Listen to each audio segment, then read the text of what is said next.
Muchas gracias, señora Carmen, por su ponencia. A continuación tendremos la siguiente ponencia dirigida por el equipo de investigadores del yacimiento de la Cueva de Ardales y la cima de las Palomas de Teba. Están con nosotros aquí presentes el profesor Pepe Ramos, Pedro Caminarejo y Sara Becerra. La conferencia se va a distribuir con la participación de 2 o 3 ponentes. No sé dónde se ha metido, mira, espérate un momentito. Sí.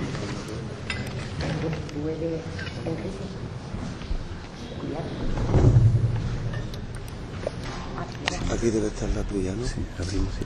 Esta, ¿no? Sí, Pepe. Pepe. Abrimos las 3. ¿Las 3 las abrimos? Sí. No, como abra las 3 yo me dice. No, por eso. Abrimos con una. Ahora estamos con esta. A ver, pero te voy a probar una cosa, Santi. Pero... Bueno, venga. Santi, ¿se puede apagar la luz? ¿Eh? Si la luz se le puede quitar. Sí, vamos a probar una cosa. Mira, pero espera, voy a ver si se puede pasar. Por favor, la instalación, si podría bajar un poco la luz. Vale, mira, no, ponete. Aquí tú le puedes dar, nosotros si quieres utilizar. Muy bien de tiempo. Vale, pues es que te puedes comprar más de tiempo. Vale, porque son menos cuarto y hasta las 12. Por lo cual tenemos 1 hora y cuarto. Ahora bien, completo. Vale, buenos días. Muchas gracias a los compañeros, a los organizadores, a Antonio Santiago, a Marco Bernal, a los amigos del archivo, por invitarnos a participar a esta jornada. A todo un reto detrás del gran amigo Eudal participar. Nuestra intervención va a ser de un trabajo también con mucha ilusión, al igual que Eudal, en otro contexto, como es el contexto aquí del sur de la península ibérica, en Andalucía, en la provincia de Málaga, en las cuevas de Ardales y de Cima de las Palomas de Teba. En principio, disculpar a mi compañero Gerbeniger. En estos momentos hay en Metzmann, en el Neanderthal Museum, un coloquio, Sea Cruising, interesante, y están allí presentes compañeros del equipo. Este es un proyecto que viene vinculado y aprobado por la Junta de Andalucía. Venimos haciendo actividades arqueológicas puntuales desde el 2011 al 2014. Se ha convertido en proyecto general de investigación a partir del 2015. Y aquí tienen el título. Abordamos el análisis del Paleolítico medio al Neolítico final en las cuevas de Ardales y de Palomas. En un momento dado tenemos también un apoyo y subvención del Ministerio en un proyecto del Mineco. La responsabilidad en la dirección la llevamos el colega Beniger y Ramos, y participan más de 50 investigadores de más de 30 instituciones, ¿no?, de varios países, ¿no?, sobre todo de España, de Alemania, de Francia, de Reino Unido, Portugal y Dinamarca. Me acompañan en la mesa los compañeros Pedro Cantalejo. Yo voy a hablar una pequeña síntesis de las excavaciones en Ardales.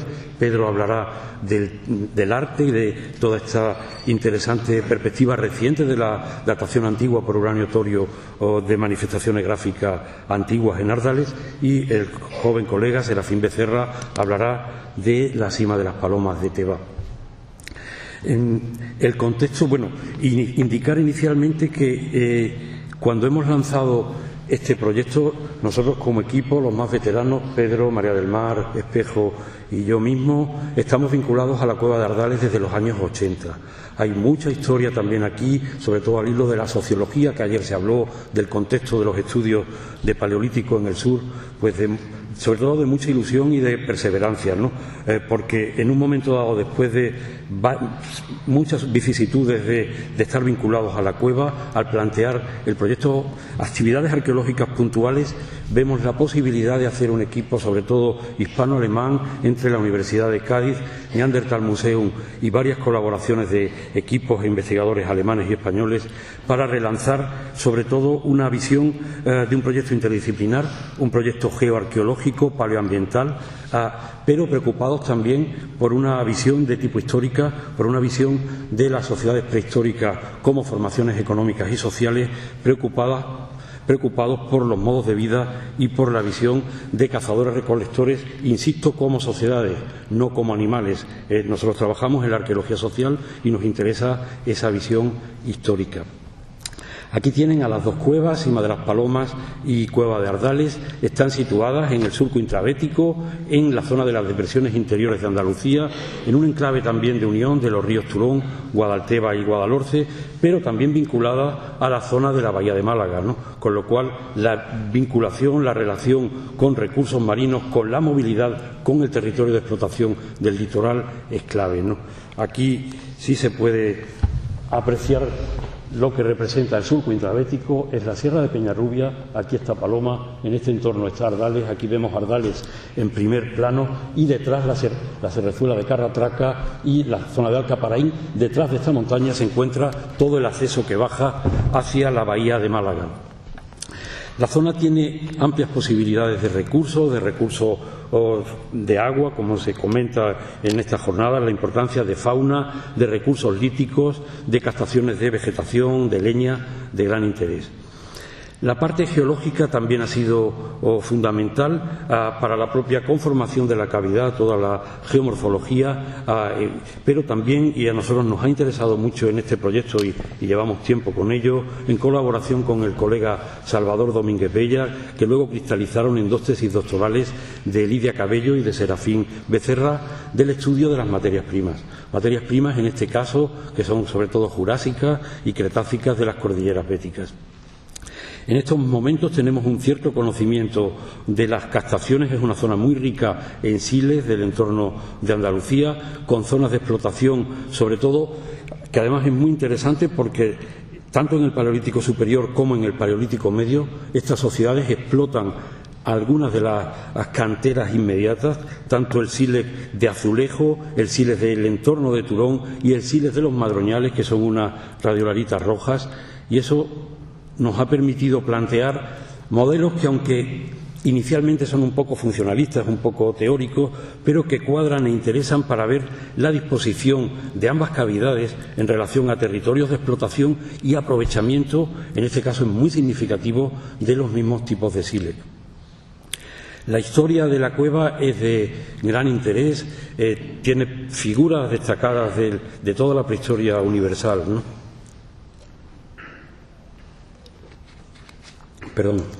Las primeras noticias se deben a Pascual Madoz en el Diccionario Geográfico y Estadístico de España a mediados del 19, pero va a ser Henri Breil en el 21 cuando se publica el Anthropologie. Pedro hablará después un poco más y pone en la bibliografía internacional la Cueva de Ardales, ¿no? Sobre todo por las manifestaciones artísticas.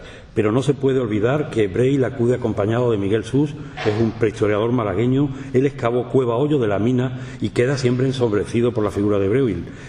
Sus y la Sociedad Excursionista Malagueña eran gente naturalista, gente de salidas al campo, gente científica, que también en el sur funcionaba como en Cataluña o como en el País Vasco, y eso ocurría también desde Andalucía. De hecho, sin Sus, Breil no hubiera ido a Ardales, ¿no? Como comentaba, nuestro equipo pues lleva también una trayectoria de trabajos a veces más modestos. Conseguimos en una publicación de la que estamos muy satisfechos generar un corpus de cerca de 1000 motivos gráficos de la Cueva de Ardales, superando las varias decenas que había aportado el abate Breil, y una serie de obras también en la misma línea que comentaba Eudal, de socialización, de intento de hacer una arqueología popular, de llegar a la gente, ¿no? Para que no se quede, evidentemente, todos trabajamos en paper, en artículos, en publicaciones, pero nos interesa llegar a la sociedad. Aquí tienen la Cueva de Ardales, que realmente en este croquis es un cono en la zona de la entrada. Pensamos que la zona de la entrada era mayor en tiempos pleistocenos y ahora veremos que en concreto en lo que llamamos zona 3 indica la zona que tiene Paleolítico medio en el momento actual, que tiene, modo 3, una apertura bastante mayor. Hay un cono grande, existen unas escaleras que montó doña Trinidad Grun, fue una cueva de explotación turística asociada al balneario de Carratraca, y entre las actividades de ese balneario de la burguesía malagueña estaban unas visitas también como un turismo cultural. La cueva tiene un desarrollo amplio con diversificación de galerías, aquí se encuentran las manos, y luego una subida hacia el Calvario y el Camarín. Como ven, los nombres los puso Breil, siempre dándole nombres religiosos, ¿no?, a esa visión que el abate le daba, ¿no?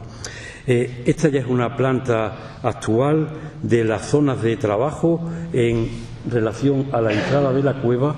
la situación de zona 3, que consideramos que está próxima a la entrada, tenía iluminación en momentos del Pleistoceno, la zona 2, que es a mitad del cono, donde hemos podido documentar, aquí sobre todo se ha documentado modo 3, aquí tenemos por ahora registros de Paleolítico Superior, modo 4, y en la zona 5, donde llegaba también la iluminación de una pequeña grieta, curiosamente en uno de los lugares donde hay manifestaciones gráficas, tenemos también registros de tipo de modo 4 de Paleolítico Superior.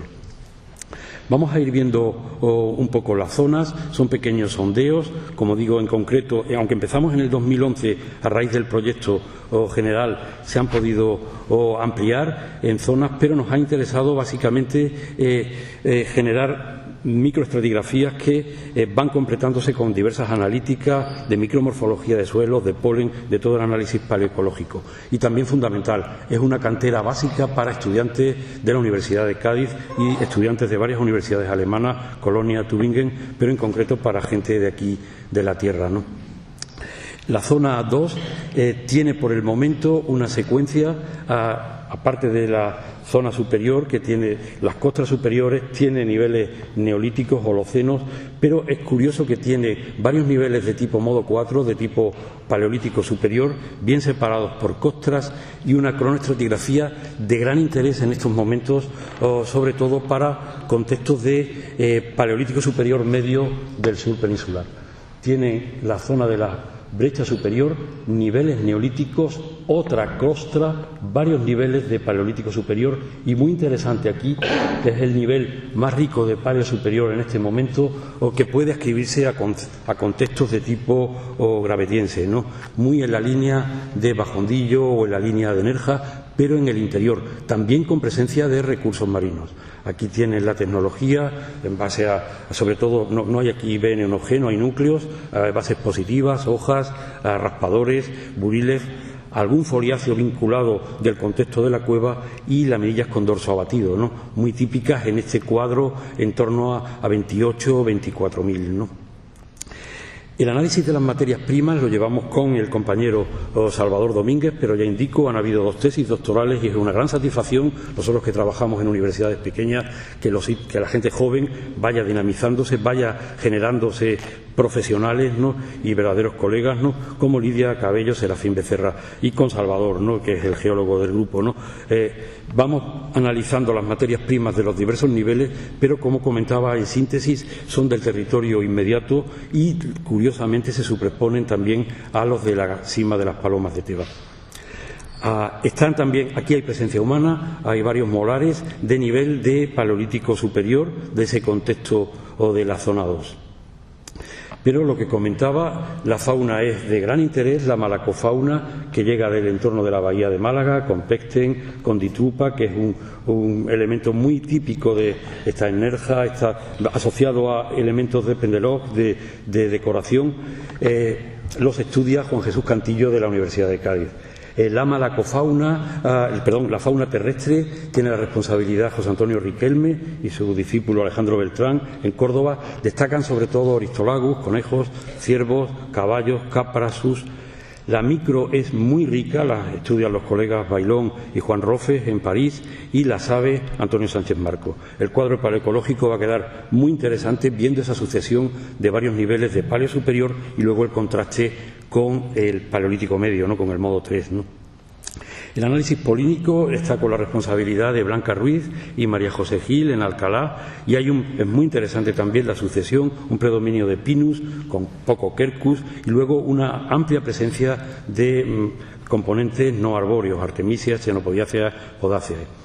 La antracología la trabaja Paloma Osquiano con Arbutus, Terebinto, Espino, Muérdago. Hay mucha rama, mucha madera aportada para los sucesivos fuegos que tanto en los niveles de paleo superior como en los niveles de paleo medio se vienen documentando. La zona 5 está un poco más baja en el cono. Al final escogimos esta zona porque está asociada a localizaciones de manifestaciones gráficas, de arte, pensando también en la opción de documentación de ocre o de instrumentos de pintor, ¿no? Se ha documentado ocre y está en análisis. El ocre es muy interesante, lo está analizando África Pitars, que trabaja en Pacea, en Burdeos, es una chica catalana de gran experiencia, trabaja con Francesco de Rico, Pedro lo comentará luego. Estamos intentando contrastar el ocre estratificado, bien cronológicamente ya situado, con las pinturas de las manifestaciones gráficas, ¿no? Y es la primera vez también que hemos tenido autorización para poder hacer ese contraste. La zona 5, por tanto, también de gran interés, porque la secuencia es muy completa. Por un lado, de modo 4, hay un paleolítico superior antiguo o de difícil, preferimos llamarle así por el momento actual, pero hay varios niveles muy interesantes de gravetiense que encajan bastante bien en ese contexto de 26-28, como ayer también el colega Caparrós planteaba para ese momento, ¿no? Y luego es muy curioso que hay también varios niveles con cronologías que se van a paleolítico medio. La zona 5 es de gran interés, está deparando muy buenos resultados, tanto en la parte de la lítica como de la fauna micro, todos los componentes que estaba precisando, ¿no? Y aquí tenemos la estratigrafía de gran interés, debajo de una costra superior, un pequeño nivel neolítico, y ya bajamos a un nivel bastante claro, homogéneo, de tipo gravetiense, con una industria muy clara, de tipo laminillas con borde abatido, componentes de decoración, malaco, como comentaba, y la riqueza de fauna, para bajar a niveles con menos industria, pero presencia también de cronologías que se van a este contexto por debajo de 40.000 y con muchísima fauna y microfauna. Pero quizás lo que en la última campaña, acabamos de terminar hace pocos días, el sábado pasado, de hecho, ¿no?, en la zona 3. La zona 3 ha deparado un gran interés porque bajan cronologías también como se hablaba ayer también, por la técnica de microfiltraciones, que da cronologías al límite del carbono que rondan el entorno de 50.000 y que está dando pues una gran satisfacción a todo el equipo, ¿no?, porque verdaderamente era un poco la ilusión, ¿no? Teníamos el gran conocimiento de Ardales por el arte de paleo superior, pero el conocimiento que teníamos de los sitios del entorno inmediato y la posibilidad de un campamento en superficie asociado a la cavidad en el sitio de Cucarra, que ahora veremos, hablaba de unas perspectivas también de ocupación para el modo 3, para ocupaciones de tipo neandertal, y verdaderamente se van confirmando. Aquí tienen la zona 3, también muy interesante por estas nuevas perspectivas que se han abierto en los últimos meses, en asociación con manifestaciones gráficas adyacentes. Aquí es el perfil de la zona 3, que tiene de nuevo un gran interés, porque debajo de nuevo de la costra con vinculación neolítica tenemos varios niveles, el 3, el 4, el 5 e incluso un nivel 6 que se ha podido excavar en esta campaña, que nos vamos básicamente a cronologías que están rondando sobre 40.000 en el nivel 3 y el 4, y a partir del nivel 5 pues tenemos este límite del carbono que ronda 50.000, pero fíjense que viene con este registro, un registro bastante claro para lo que podríamos llamar a modo 3, paleolítico medio, musteriense, que verdaderamente es muy claro. Tiene núcleos característicos, BN1G, bases positivas de tipo Levallois y raederas. Es un contexto bastante homogéneo, que además viene con ocre, en esta línea que comentamos de contrastar con, lo trabajan África Pitars y Salvador Domínguez Bella, con las manifestaciones gráficas que por el equipo, también lo comentará Pedro, que se ha podido contrastar con el equipo de Max Planck, de Leipzig, para el estudio del uranio torio sobre las costras encima de las que está en el arque. Pero nos interesa también arqueológicamente la sintonía de toda la parte productiva, de toda la parte de la vida cotidiana en relación con las manifestaciones ideológicas, con las manifestaciones gráficas. Una línea también muy interesante en Ardales es el análisis de las lámparas. Las lámparas que habíamos también con el equipo hispano-alemán analizado, realizado una serie de dataciones, iban algunas en diversas zonas de la cavidad a paleolítico superior. Los que conocen la cueva saben que tiene un desarrollo, que es necesario entrar con iluminación, pero un hallazgo de gran interés de hace escasos días, ya casi al final de la campaña, una lámpara en el nivel de este límite de carbono por debajo de 40.000, que va a dar, bueno, un resultado. Hemos podido obtener muestras para el análisis. Por tanto, en el momento actual, lo que tenemos en Ardales, voy a comentar solo la parte de la arqueología. En la zona 2 tenemos niveles entre 28K y 18.000, es decir, gravetiense y solutrense. En la zona 5 tenemos gravetiense, paleolítico superior antiguo y paleolítico medio, y en la zona 3 tenemos, después de bajar rápidamente de neolítico, un ligero nivel de paleo superior, la presencia de este paleolítico medio, además sin ruido, antiguo en estas cronologías habituales, que además verán cuando Serafín ahora hable, que está en la línea muy coherente con la Sima de las Palomas. ¿Qué es lo que tenemos, por tanto? Tenemos diversas sucesiones, diversas ocupaciones, frecuentaciones de la cavidad, pero también con hiatos temporales. Y en esto quiero recordar a mi maestro, a Enrique Vallespí, que hace bastantes años, cuando habíamos hecho trabajos de la tesis doctoral y estudios en la Sarquía de Málaga, hablábamos de ciertos despoblamientos, de ciertos vacíos. Al menos la cueva de Ardales confirma estos hiatus y diversas frecuentaciones, pero con frecuentaciones que se van definiendo con las series y la batería de dataciones que tenemos tanto ahora mismo como las que están en marcha, y que hablan, pues eso, de ocupaciones y vacíos, ocupaciones y vacíos. Es un lugar de frecuentación territorial. Por tanto, tenemos presencia de sociedades, de formaciones económicas y sociales con tecnología de modo 4 y de modo 3, para la perspectiva cultural, para la perspectiva tecnológica, y posteriormente Pedro esto lo va a valorar también en la perspectiva ideológica, ¿no? En relación con esto, el asentamiento al aire libre, ¿no? El campamento en Cucarra, ¿no? Que es un yacimiento que está inmediato, lo conocíamos desde hacía tiempo, con una tecnología definida, que sabíamos que era de modo 3, de paleolítico medio, con núcleos, lascas, veneno G, BP y raederas, algunas en la línea de las documentadas en la zona tercera, ¿no? de la cueva de Ardales. Y ahora va a continuar el compañero Pedro.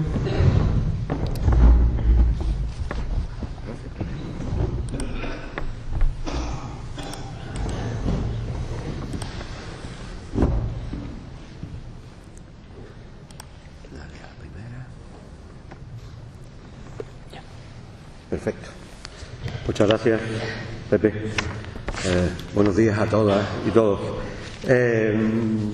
Tengo que decir que, y me confieso, casi un aprendizo en un tipo de congreso como este, porque hacía muchos años que no venía a un congreso donde solamente se hablaba de cosas arqueológicas y, por supuesto, por mi campo de investigación, que, por cierto, el año que viene ya cumple 40 años en la Cueva de Ardales, o sea, 39.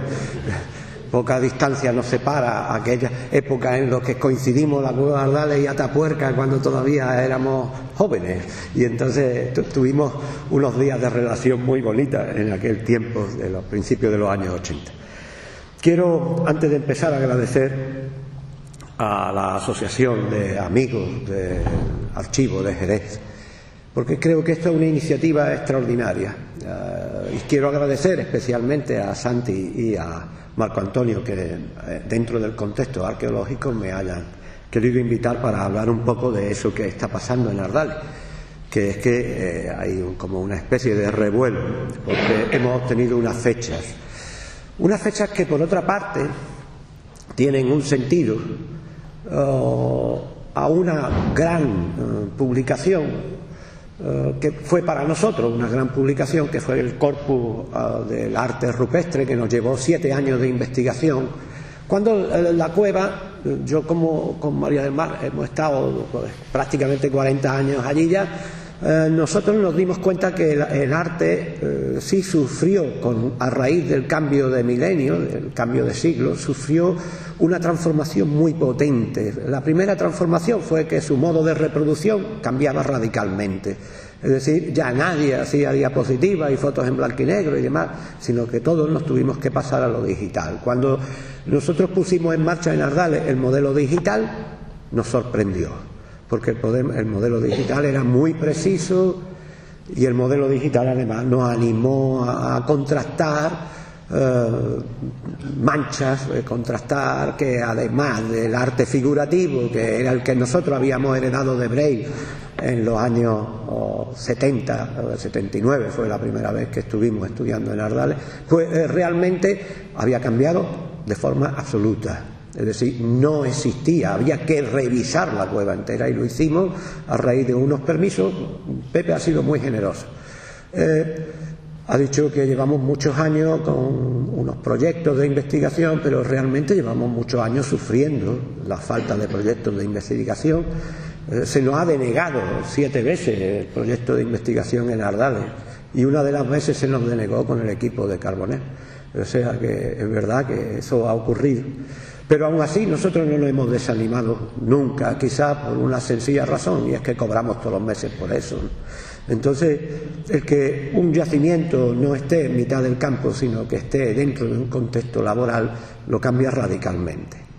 El segundo gran avance lo ha supuesto en el arte el hecho de que podamos fechar el arte, porque el arte, mientras fue una cuestión de estilos, pues el arte era absolutamente intuitivo. Mientras que cuando en el arte empezamos a tener fechas, nos colocamos en una situación completamente distinta. Claro, una situación que muchas veces no nos conviene a los que creíamos en los estilos. Yo era del Leroy de cuando joven, ¿no? Entonces, y otras veces pues nos ha situado en contexto como es en este caso, en un contexto en el que no nos esperábamos el tener unas dataciones tan antiguas para un arte que ya habíamos publicado en el año 96 como un arte prefigurativo, que en nuestra secuencia gráfica estaba siempre por debajo de los animales y de las mujeres que están dibujadas en nuestra cueva. ¿Por qué Ardales y por qué no otras cuevas? Yo lo explicaba el otro día de forma muy sencilla a los amigos de la Cueva de la Pileta. Cuando uno va a la Pileta ve un arte precioso, lo tengo que decir así, sus paredes son blancas, no hay concreciones, no hay pátina, el arte se ha conservado perfectamente y eso le da una categoría visual única. En Ardales, donde hay más pintura paleolítica y grabados paleolíticos que en la Pileta, todo se ve muy mal. Se ve muy mal porque Ardales es una cueva muy húmeda que ha sido rigurosamente cartificada por el paso del tiempo, donde todo está bajo una pátina gris o marrón y el arte encima es en un 70% grabado y no pintado. Entonces nos encontramos con una diferencia. La gente viene de Pileta y dice, pero yo en Pileta veía muy bien los dibujos y aquí no veo nada. Claro, y eso ahora no ha venido bien. Donde en algunas cuevas se puede hacer a lo sumo 2, 3 dataciones por un aleatorio de las concreciones de las pátinas, en Ardales hay cientos de lugares que se pueden datar. Es un gran laboratorio para el desarrollo de este tipo de dataciones. Eso nos ha situado dentro de un contexto en el que tampoco hay, porque yo lo digo con absoluta admiración. Ayer disfruté como hace 30 años, cuando yo empezaba, o 40 años en los congresos, escuchándole a todos, a mis admirados Cecilio, a Miguel, al propio Marco Antonio, a todas las grandes personas que se subieron aquí a hablar de los neandertales. Pero yo escuchaba hablar, lamentablemente, de yacimientos que se excavaron en los años 80 y que ahora estamos discutiendo si la cronología es mayor o menor, que si hay una derivación en las cronologías. Señores, el problema básico que nosotros tenemos en Ardales es que nos estamos enfrentando a una cueva del siglo XXI, donde estamos excavando ahora, aplicando nuevas metodologías, donde hay institutos, universidades, profesores, laboratorios que están colaborando con nosotros. Nos tienen que llover los palos, porque estamos diciendo cosas que hay, incluso a nosotros, yo lo admito, dentro del mundo de las artes, no nos conviene. Llevamos 30 y tantos años diciendo que en Andalucía, con un complejo de inferioridad que yo nunca entendí, no había arte más allá del solutrense, que todo esto era retardatario, que todo esto era como la marginación, no hablo de marginación, sino de márgenes, la marginación del gran arte franco-cantábrico. Claro, ante esta situación, los datos nos sitúan. Yo, como no puedo estar esta noche en el coloquio final, pues lo voy a descubrir ya como hacía Hitchcock, ¿no? Si ustedes lo que quieren saber es si yo pienso, si lo que vamos a enseñar está hecho por los neandertales o no, yo lo único que les digo es que habrá una segunda parte de la película que va a salir muy pronto, en la que hemos vuelto a hacer todos los análisis y todo lo que estamos recibiendo apunta a que se confirma que hay unas manifestaciones gráficas que fueron realizadas hace más de 45.000 años. Pero es que eso ocurre en un sistema mental en el que nosotros aceptamos que los musterienses, los neandertales, iba a decir los musterienses para no meterme en lío, pero voy a decir los neandertales, utilizan ocre, eso se sabe desde hace mucho tiempo, y probablemente se pintaban ellos, pero no aceptamos que ellos se pintaban a sí mismos y usaban el ocre, pero no para pintar en la pared.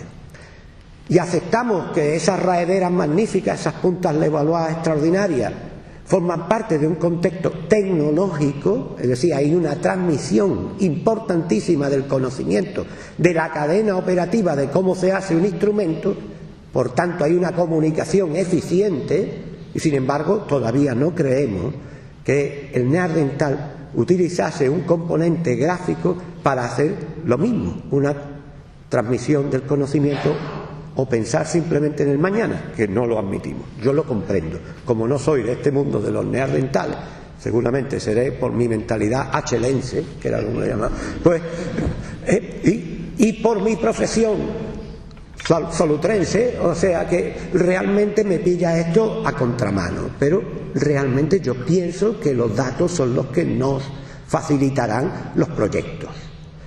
Tenemos proyectos en Ardales y vamos a seguir generando información. A veces nos convendrá y a veces no. Pero yo les voy a traer ahora, simple y llanamente, algunas imágenes de ese arte antiguo. Ya hemos visto dónde estaba Ardales, y el que no lo sepa que vaya, porque allí sí que tenemos un museo dedicado a la interpretación prehistórica y tenemos 15 plazas diarias para ver la cueva. Ardales es una cueva muy grande, no tiene ningún problema. El abate Brey, ya sabe que fue el origen, junto con Miguel Such, de los descubrimientos del arte, aunque la cueva se había descubierto en 1821, y desde muy al principio se cogieron elementos antropológicos de la cueva, de los enterramientos neolíticos que están repartidos en algunos museos por Sebastián de Miñano y por algunos otros, Tubino y algunos otros pioneros de la arqueología del sur de la península.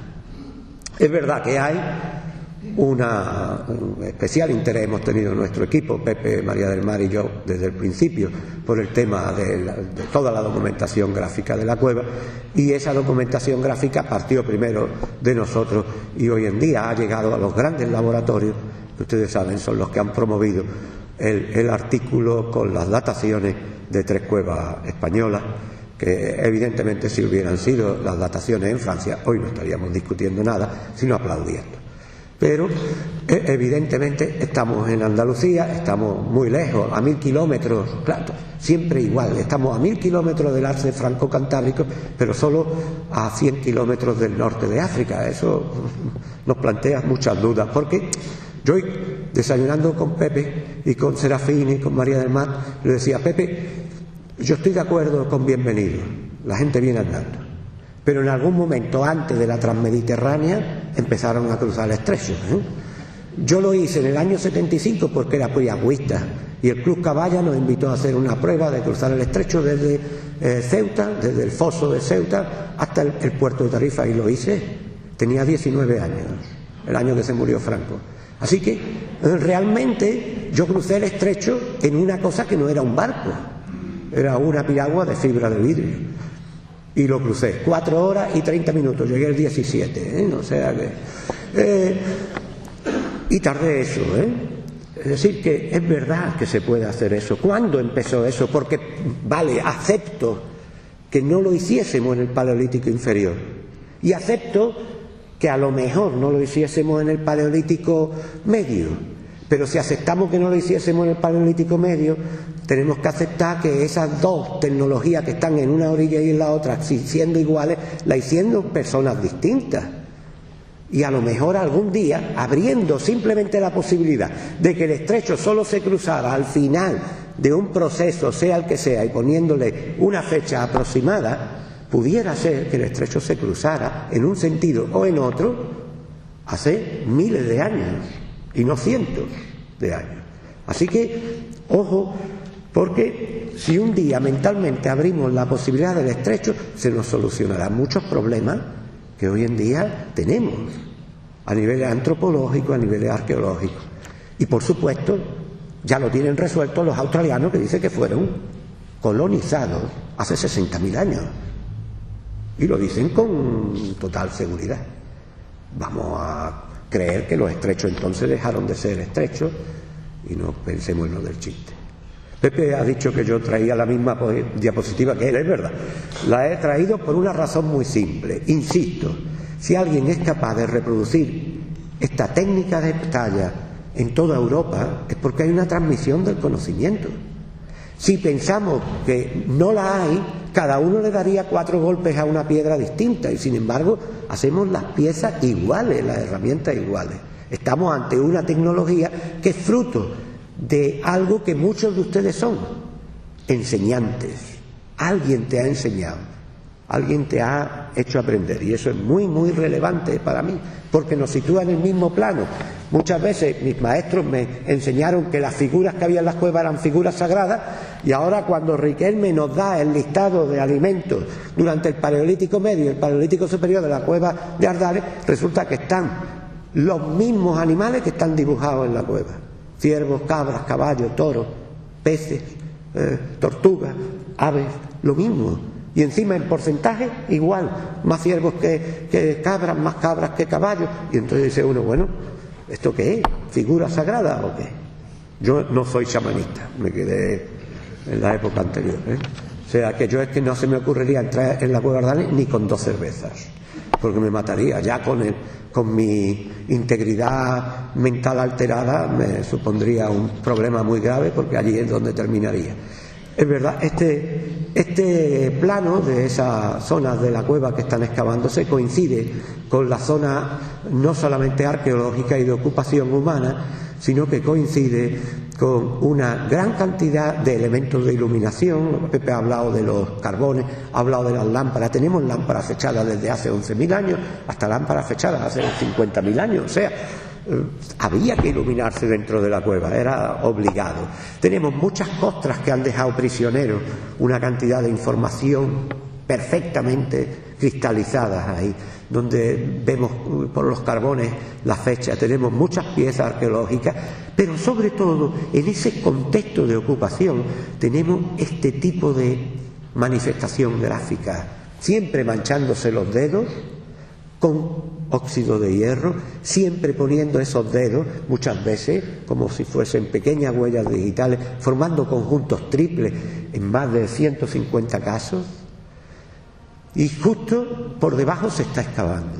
Claro, encontramos ocres, no lo vamos a encontrar, encontramos lámparas, encontramos piezas que probablemente sirvieron para preparar las recetas, y muchas personas, ahora críticos con esto, hay que ser escépticos con esto, dicen, a lo mejor son fenómenos naturales. No, no lo son, vengan a verlo. Yo les invito a que vengan a verlo, a que vengan a ver eso que nosotros estamos datando como un arte prefigurativo. Y fíjense cómo casan, el arte es la columna de la derecha, cómo casan las fechas de cada uno de estos elementos, que yo le llamo eventos gráficos. Nosotros hemos detectado, ya lo hicimos en el año 98, lo que llamamos las primeras agregaciones, y después nos ocurrió llamarle el arte de los exploradores, porque es un arte que se reparte por toda la cueva. No es como el arte de los solutrenses, por ejemplo, que ocupa solo un espacio de la cueva, solo una galería. Es verdad, metieron 600 dibujos en esa galería, pero una sola galería. Y esto lo volvimos a repetir, pero ya en el año 2003, con las primeras calcos digitales, con las primeras aportaciones, donde pudimos hacer, a través del Consejo Superior de Investigaciones Científicas, los primeros estudios del análisis de la composición de estos arte que estaba siempre bajo la secuencia. Hicimos un estudio, esto se verá muy mal aquí, pero hicimos un estudio muy exhaustivo de superposiciones, diciendo qué éramos antes, qué estaba después, y eso es lo que nos ha permitido construir una magnífica secuencia gráfica inequívoca de cuándo se fueron superponiendo los distintos eventos. En esas superposiciones, evidentemente, salieron ese arte antiguo. Ahí tienen ustedes, que ahora ha sido datado en algunos momentos y que va a ser mucho más. Ahora hay más de 40 dataciones nuevas que estamos recibiendo. En el mapa, las primeras dataciones, las que se publicaron en Science, pues hacía referencia a edades mínimas a veces de 65.000 y a veces de 45.000 años. Nosotros ahora que hemos visto todo esto mucho mejor, nos hemos dado cuenta, por ejemplo, en esto que está excavándose junto a la zona 5, en esta gran estalagmita, nos hemos dado cuenta que hay una intencionalidad doble, es decir, hubo un evento hace 65.000 años y se mancharon, se tocaron todos estos sitios. Hace 45.000 años ya muchos de estos estaban cubiertos, como ocurre siempre en Ardales, por pátina, y lo volvieron a refrescar en los mismos sitios. Y eso ocurre y ahora ha sido muy bien estudiado por el Instituto Max Planck, que ha estado pues toda la campaña con nosotros trabajando. Estas manchas, donde en algunos puntos se ven en esto, voy a ver si veo dónde está el puntero. Aquí, lo he hecho mal. Un segundo. Aquí está el evento tapado y roto y los añadidos posteriores. Pero nos dan claramente que hay un primer evento de marcas rojas a lo largo de toda la zona baja de la Cueva Ardales, la inmensa sala de las estrellas, y a posteriori un segundo evento hace 45.000 años. Es un gran reto saber qué es esto. Si esto es un arte o estamos ante una manifestación. Muchas veces hemos pensado si puede ser una información topográfica, pero aún así sería un arte. Sí, porque lleva la misma receta que después utilizan durante todo el Paleolítico Superior. Estas son las manchas, estos son los contextos gráficos y estos son los métodos que se han empleado para fechar toda ese. Fíjense el crecimiento aquí de la pátina calcárea, donde el antes y el después, el antes lo tienen ustedes a la derecha de la imagen y el después a la izquierda, ha dejado una mancha que prácticamente no se ve, con entre 45 y 65.000 años. Son contextos que después también nos dan otras fechas, hay animales fechados, ahora va a haber muchos animales fechados dentro de muy pocos meses, y ojalá a Santi y a Marco Antonio se le ocurra organizar esto dentro de muy poco tiempo, un año quizás, porque entonces estaríamos hablando, o probablemente estemos hablando, de la ratificación o no de este tipo de asuntos, porque tampoco podemos adelantar mucho más de lo que sabemos. Hay animales con 13.000 años, hay animales con 10.000 años, y todo este contexto antiguo, sin embargo, carece de dibujos naturalistas. No hay animales en esa época que nosotros se ha podido fechar y se sigue fechando, sino que hay toda una selección de soportes y toda una organización repetitiva de gestos con el color este rojo que le hemos presentado. Ahí tienen ustedes algunos signos y algunas puntuaciones y trazos hechos con los dedos, algunas estalactitas manchadas y triples puntuaciones completamente tapadas por las pátinas. Incluso hemos diseñado un método de cómo se hizo el making of de esta historia. Es que a algunas personas con esto entraban por la boca de entrada a cueva y se dirigían, hacían una especie de progresión espeleológica, llegando a los sitios y ocupando esas manchas. Se conoció prácticamente el 100% de la cueva en esa época. Hay otro arte, pero ese no hemos venido a hablarlo aquí. El arte figurativo, el arte que comienza probablemente con las manos, o no. Ayer se puso aquí en evidencia de que en Maltravieso había muchas manos y que al sur solamente estaba Ardales. No, ahora hay una cueva en Castellar de la Frontera y otra cueva en Gibraltar, es decir, que ya en el sur hay de verdad 4 cuevas con manos de las que se han hecho. Las manos de Ardales, fíjense la pátina que cubre esas manos, son a veces de centímetros, llegan a taparlas por completo. Y sin embargo, en una ocasión, pues se ve como en la pileta, sin nada, solamente en una de ocasión. Ha dejado de pasar esto. Ahora, bueno, la cueva, ya saben ustedes, se visita. La galería que visitó Braille es la galería donde están los animales. De toda época hay una gran multitud de animales, muchos de ellos muy patinados, es decir, se ven muy mal, otros se ven regular y algunos directamente no se ven, y tenemos que usar estos métodos que ahora llevamos hasta en los teléfonos para ver cualquier resto a tipo de eso, ¿no? Es decir, fíjense de lo que se ve a lo que hay de verdad, ¿no? Simplemente por la utilización de un programa. El futuro de los estudios del arte está muy, muy claramente vinculado a las tecnologías, y nosotros no tendremos que retirar, que lo haremos pronto seguramente. Así que nada más, decirles simplemente que en estos contextos donde hay tantos animales, no me quiero colar en absoluto, donde hay tantos animales, donde hay una figuración preciosista a veces de la naturaleza y de un biotopo que estaba allí, que quedó representado dentro de la cueva, hay también todo un ciclo desde probablemente hace 60.000 años, 60 y tantos mil años, hasta hace aproximadamente en Ardales unos 8.000 años, que son las fechas más recientes. Y hay mucho material recogido también debajo de los contextos artísticos, que van de todo tipo. El principal, el último, el que dice Pepe, esa es la mano de Pepe hace 3 o 4 días, es una pieza que ha salido en el contexto bajo la zona de los musterienses, en los niveles musterienses, debajo de esos puntos triples sobre una pared rojiza que le enseñé antes. Muchísimas gracias.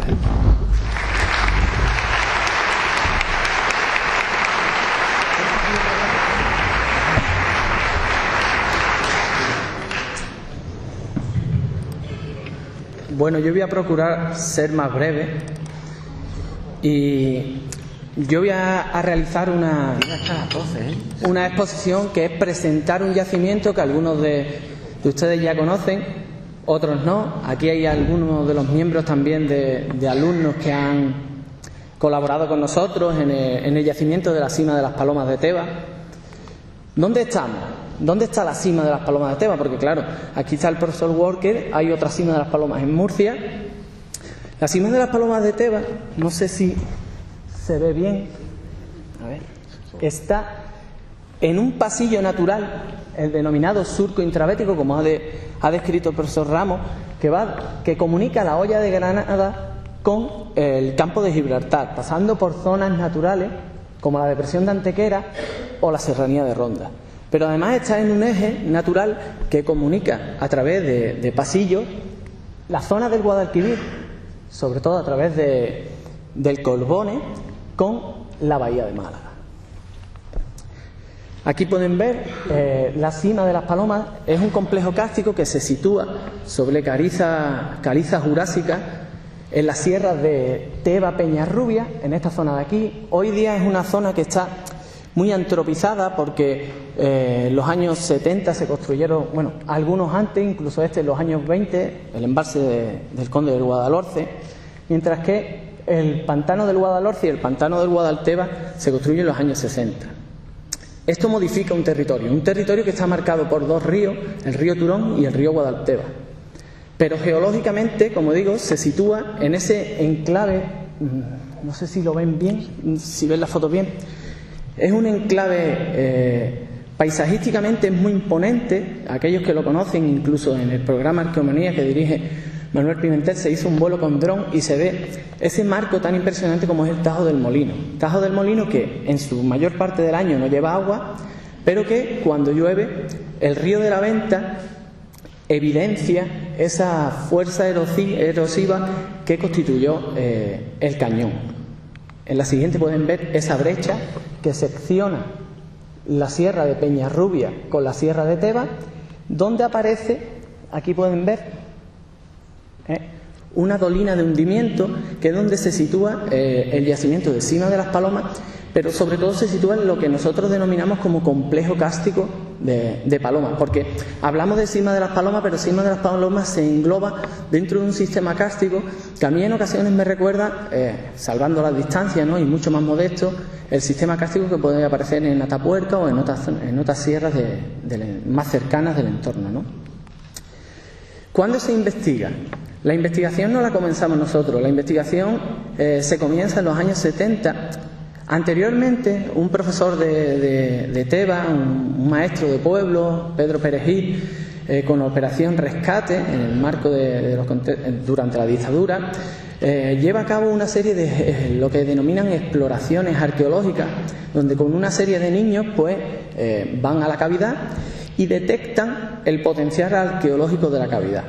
¿Por qué? Porque aparece mucha cerámica calcolítica, neolítico final en superficie, y lo ponen en conocimiento de la Universidad de Málaga, que lleva a cabo entre los años 70-80, lleva a cabo una serie de intervenciones, un sondeo en el interior de la Cueva de las Palomas, de la Gran Cueva, que pone en manifiesto al menos una ocupación que va desde el bronce, bueno, hay contextos romanos, aparece cerámica nazarí en superficie, pero sobre todo va una secuencia que arranca en términos de prehistoria en el bronce, y el sondeo lo paran en un nivel acerámico que, por las particularidades de la industria, parece que es un nivel epipaleolítico.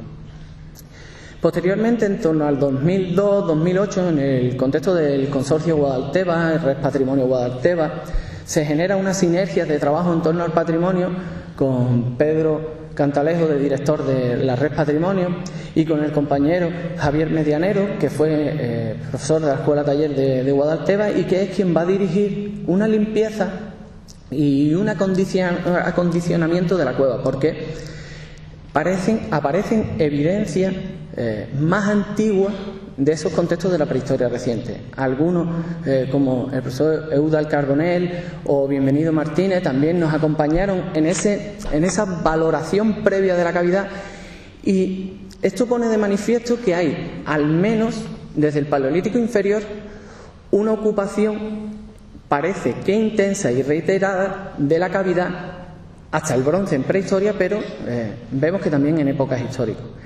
La cavidad, yo recuerdo, por ejemplo, se documenta un bifaz, se documenta fauna pleistocénica que se puede comprobar en el exterior con asentamientos al aire libre, sobre todo en la zona de las terrazas, donde aparecen la misma industria del modo 2. Entonces, vemos que hay una correlación de la ocupación del territorio de al menos unos 300.000 años, por ser prudente. Ante la envergadura de los hallazgos, se decide realizar entre 2011 y 2014 una actividad puntual de limpieza de un perfil, ahora hablaré del perfil, y de digitalización y registro de todos los materiales arqueológicos. Se desarrollan estudios de micromorfología, palinología, se data y se hace también un georradar en esa dolina de hundimiento, ¿no? Estos estudios recaen sobre la Universidad de Cádiz, la Universidad de Colonia, con la codirección del profesor Ramos y del profesor Herbeniger, y que se materializan en un libro que es La Sima de las Palomas de Teba, Intervenciones Arqueológicas 2011-2014. Esto va a dar lugar a un proyecto general de investigación, como ya ha expuesto el profesor Ramos, que en su fase de ejecución es 2015, 2020, 2021, y que codirigen ambos profesores. Bien, el yacimiento, como digo, es un complejo kárstico en la zona del Molino, del Tajo del Molino, que está compuesto por lo que nosotros denominamos Sima de las Palomas, que anteriormente algunos investigadores, cuando se descubre, digamos, la oquedad, la denominan Sima del Sílex, una dolina de hundimiento, y la cueva, propiamente dicha, la Cueva de las Palomas. Aquí pueden ver una sección de la cavidad donde tenemos la sima, que no es una sima como tal, ahora veremos, porque es un vaciado antrópico, un vaciado que realizan en un momento determinado. Vemos cómo presumiblemente tiene conexión con una galería, hay un pozo y la gran cueva que vierte agua al Tajo del Molino. La cueva, el complejo kástico de Palomas se configura como un sistema de drenaje de la sierra de Peñarrubia, Tebas. Y en esa configuración tuvo que tener correntía muy fuerte cuando se formó, porque verdaderamente no hay apenas espeleotemas. Cuando vamos a la cavidad, yo siempre le explico a la gente que viene que es un tubo de desagüe. Es un tubo, están las paredes totalmente limpias. Incluso brecha pleistocénica que se forma en la cavidad, en algunos momentos es lavada por esa dinámica que tiene erosiva la cueva. Bien, en lo que respecta a la cima bueno, previamente la Universidad de Málaga, donde realiza el sondeo, es donde aparece esta personita aquí. La cima propiamente dicha, cuando se detecta, como la ven, la pueden ver ustedes, es una oquedad. Aparece una oquedad por la cual podemos entrar y aparece un perfil que pueden ver aquí de unos 7,5 metros, 8 metros de potencia. Y claro, dirán, ¿cima? ¿Es una cima? No, es un vaciado que en un momento determinado no sabemos quién realizan. Yo tengo un planteamiento, yo al profesor Ramos y al amigo Pedro y demás, le planteo siempre mi hipótesis. Mi hipótesis es que en Tebas, en los contextos de finales del 19, principios del 20, en el Tajo del Molino, hay una gran actividad de cantería de piedras de molino, que dan nombre incluso al Tajo donde hay un molino. Y es en esa labor de cantería donde yo pienso que algunos de estos canteros, cuando ven parte de la oquedad que debió de quedar abierta, se dedican a hacer un pozo. No sabemos por qué, pero lo que sí sabemos es que gracias a ese, hoy lo consideraríamos una aberración, conocemos la potencialidad del yacimiento. Hoy día, cuando empezamos a excavar, ya sabemos lo que nos vamos a ir encontrando en algunos de los niveles. ¿Y todo este material dónde se depositó? Pues se depositó en esta zona de aquí. Todo este montículo que está en la parte superior de la dolina de hundimiento verdaderamente es el relleno de la cima que se deposita fuera. Muchas veces dicen, eso es material desestratificado, es material descontextualizado. Y yo preciso, no, está desestratificado, es una estratigrafía invertida lo que tenemos. El material está en su contexto, está en su yacimiento, pero en vez de estar en su posición originaria, los tenemos invertidos en el exterior. Y esto es importante para entender después los materiales que vamos a ver. Bien, aquí ven el perfil, el cual se estudia en 2011-2014. Toda la actividad puntual que se hace en esos años están centradas en el perfil, y lo que se lleva a cabo es una documentación tridimensional del mismo. Se realizan ortofotos, se toman muestras de la industria lítica, de la fauna, de los carbones, de los moluscos. No voy a entrar en quién hace cada cosa, que el profesor Ramos ya ha apuntado, porque es el mismo equipo el que trabaja en las dos cavidades. No se entiende cima de las palomas sin ardales, igual que yo creo que no se entiende ardales en los momentos, sobre todo del Paleolítico Medio, sin cima de las palomas. Hay también un muestreo geológico, se hace estudios de sedimentología, micromorfología y dataciones absolutas. Aquí, no sé si lo aprecian bien, las dataciones verdaderamente se ven regulares, pero vamos en unos niveles que van desde la parte basal del perfil, con cronología entre el 60 y el 55.000. Después hay diferentes momentos que van. Después tenemos un nivel que va en torno al 50.000, hay un caos de bloque, se derrumba. Porque todo esto hay que pensar que, como hemos visto la cima, no sería, sino que tuvo que haber un gran abrigo que en momentos determinados la visera va colapsando. Entonces, uno de esos colapsos lo tenemos en torno al 45.000, parece que hay un abandono de la ocupación, ya lo explicaré, y después tenemos diferentes ocupaciones, una muy leve del Paleolítico Medio y después ya Paleolítico Superior y hasta el Holoceno, con un enterramiento infantil del tránsito del cuarto al tercer milenio antes de nuestra era. Bien, los estudios polínicos que hace Blanca Zapata y María José Gil, vemos cómo va de más seco a más, vamos de unos momentos húmedos con una masa forestal más abundante, y cómo La secuencia polínica evidencia que cada vez el clima se vuelve más seco y el paisaje más abierto, ¿no? Con especies como las que ha descrito el profesor Ramos de encinas y demás, que no voy a entrar a describir.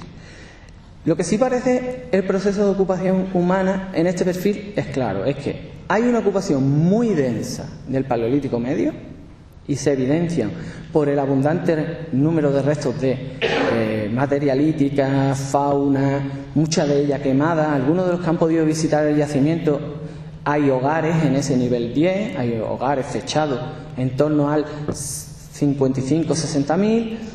Después aparece un derrumbe del techo de la cavidad, como decía.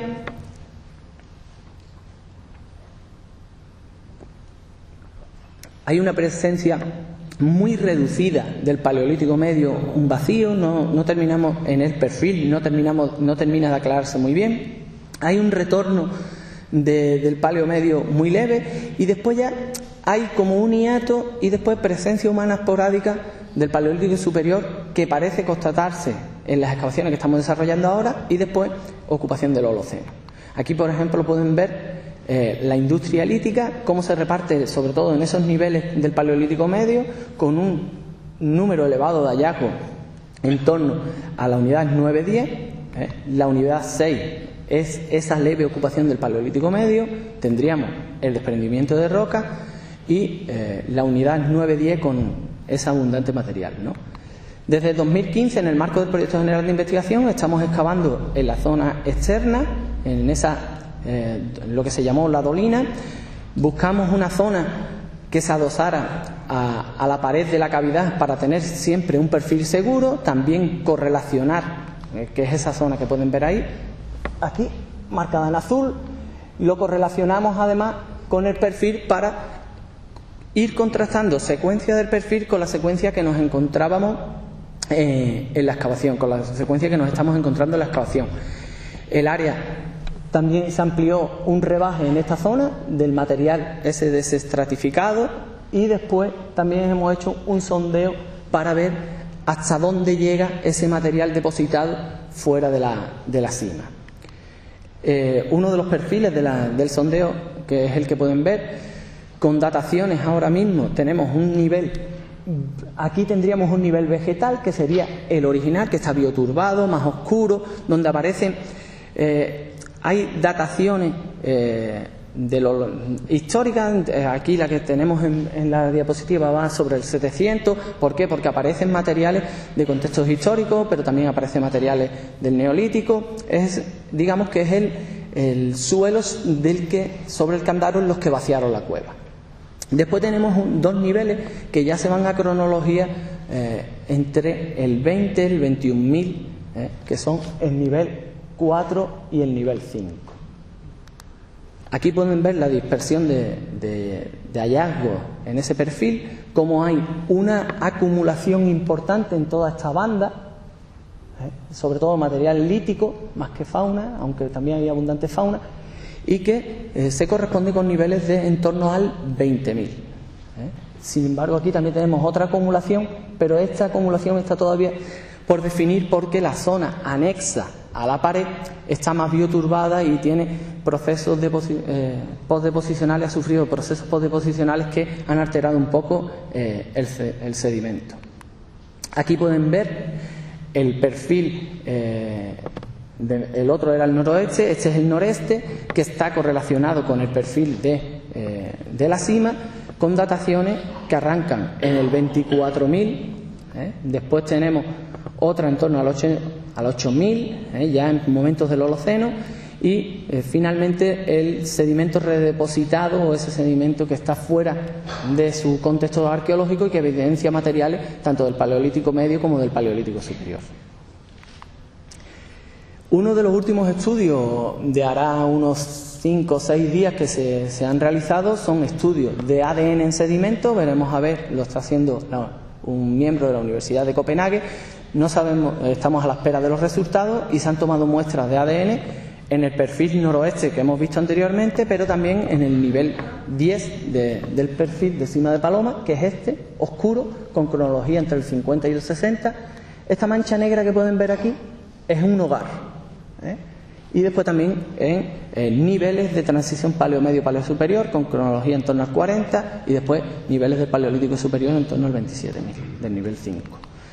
Las dataciones son muy homogéneas y más en cuenta si las correlacionamos con cronologías que se han expresado aquí, se expusieron aquí ayer para la meseta y otras cavidades de Andalucía, ¿no? Con un momento claro del paleolítico medio entre el 40 y el 60.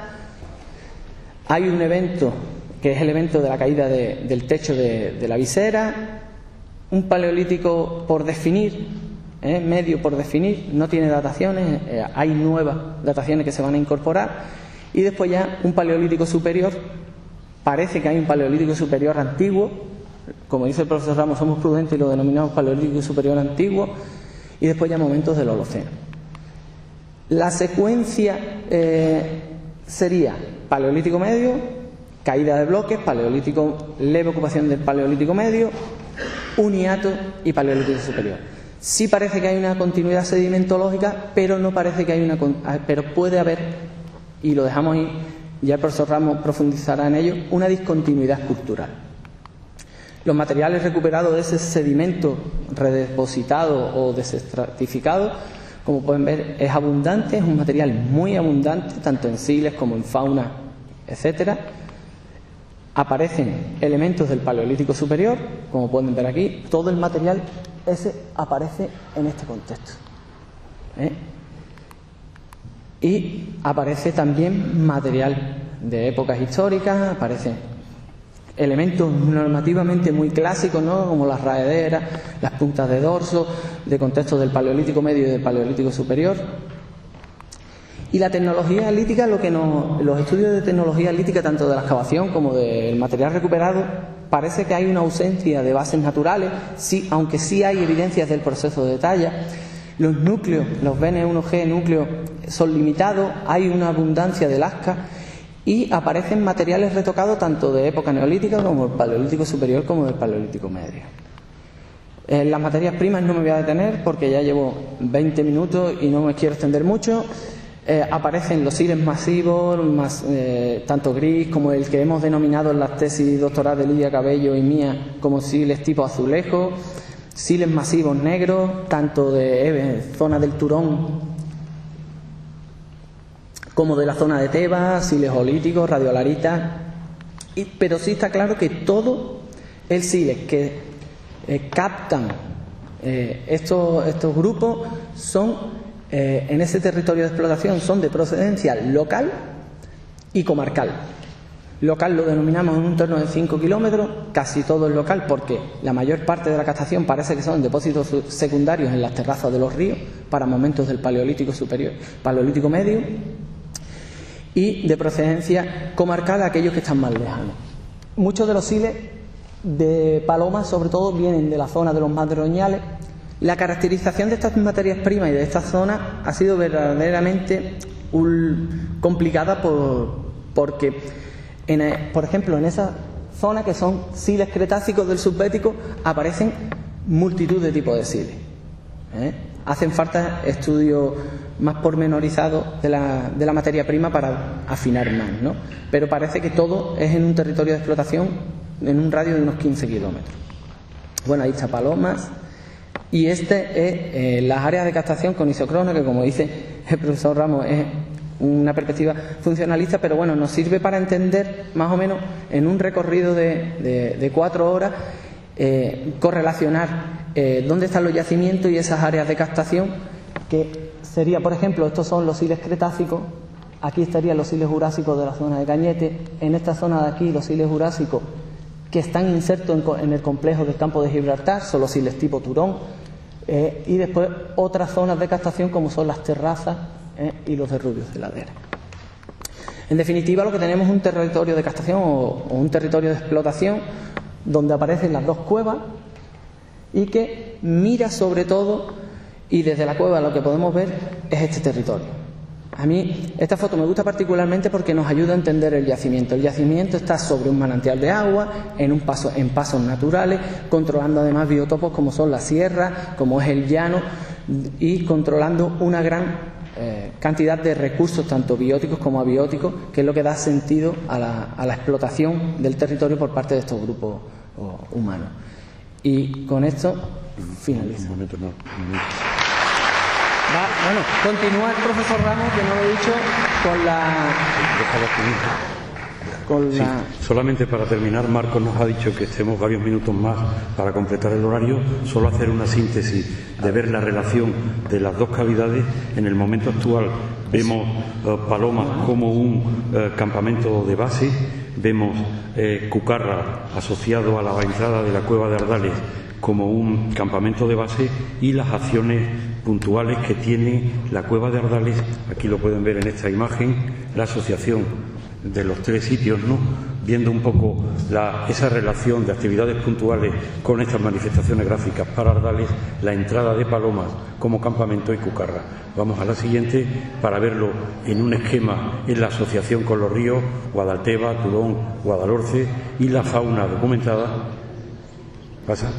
Y una visión paleoecológica de ese territorio con la fauna en el entorno, con la situación de las cavidades y las captaciones de materias primas. Solo para terminar, y ante el debate y el contexto internacional, recordar que estamos en lo que nosotros llamamos región geohistórica del Estrecho de Gibraltar, que esa imagen sobre un dibujo de Antonio Moncloa de hace unos años de una exposición del sitio de Benzú marcaría cómo serían las plataformas del estrecho a una cota de 120 metros, viéndose sobre todo no la idea que tiene la gente actualmente del paso por el ferry de Algeciras a Ceuta, ¿no?, sino Tánger, Barbate, Tarifa, esas grandes plataformas atlánticas con islas por medio, ¿no?, lo que indicaba Pedro, esa hipótesis que nosotros mantenemos, y viéndose sobre todo también, ayer Javier Baena puso Jebel Irún y yo aquí os pongo, ¿no?, Marsa y Benzú. Si viésemos esas raederas en Radio Larita, hablaríamos claramente de un musteriense neandertal, claramente, ¿no?, pero que tienen entre 70 y 260 en Benzú, todavía no tienen cronología en Marsa, pero están en este contexto claro de que abre otro debate sobre la idea que los anglosajones sobre todo están llamando Middle Stone Age, que para nosotros no se parece, no tiene nada que ver esto con Middle Stone Age, y más se parece al Paleolítico Medio a modo 3 del sur. Lo interesante es que en esa región, fíjense el mapa de la derecha, del sitio ya también Jebel Irún, Ifrinamar, los sitios del Rif Oriental, y también en el entorno del estrecho Benzú, igual Gibraltar, Bajondillo, y ya integrado en este debate los sitios de Ardales y de Palomas. Pasamos a la siguiente, Serafín, solo para ver el interés en este marco también de los sitios con paleo medio en la región que tienen por el momento recursos marinos, que abre otro debate y da valor a estas comunidades. Pasamos, y lo interesante en este momento es que Ardales y Palomas pasan a ocupar el enclave de este mapa tan interesante que va a ir llenándose de sitios con paleolítico medio, con modo 3 del sur de la península ibérica, y que enriquecen también en la secuencia todo el debate y la riqueza de ver cómo este mapa del Paleo Superior también en la marca gris para momentos del estadio isotópico 2, de las grandes plataformas que tienen que haber con yacimientos sumergidos, pero que el Paleolítico Superior en el sur, tanto arqueológico como con arte, va enriqueciéndose en los últimos años. También, solo ya para finalizar, la siguiente, vale, como equipo tenemos que trabajar en reuniones científicas nacionales e internacionales, publicaciones de nivel, ¿no?, ¿vale?, pero nos interesa una arqueología social y este aspecto de socialización, de divulgación y de llevar a una arqueología popular. Muchas gracias.